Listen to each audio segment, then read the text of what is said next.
দিদি কি করছো? আর কি, ঘুরে এসেও শান্তি নেই। গিয়েছিলাম মেয়ে আর বন্ধুদের সাথে, মানে ফ্যামিলিকে নিয়ে আর বন্ধুদের সাথে ঘুরতে।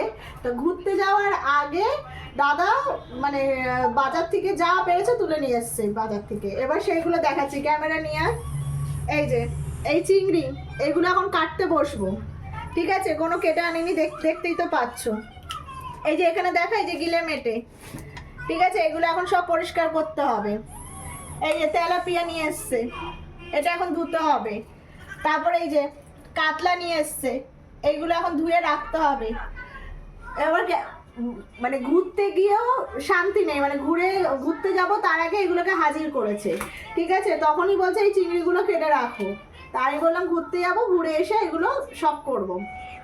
এবার বাড়িতে এসে মেয়েকে খাইয়ে সব কাজ সেরে গুছিয়ে টুচিয়ে রান্নাঘরে এখন উঠে গেছে। এবার এখন চিংড়ি কাটবো, গিলে মেটে পরিষ্কার করব, মাছ ধুয়ে তুলবো, তারপরে রাতের আবার রান্না হবে, সেটা রান্নার মাসিকে আবার জোগাড় করে দেবো। মানে আমার 25 ডিসেম্বরও শান্তি নেই যে হ্যাঁ রিল্যাক্স করব। আমার এই সংসারের কাজ করেই যেতে হবে।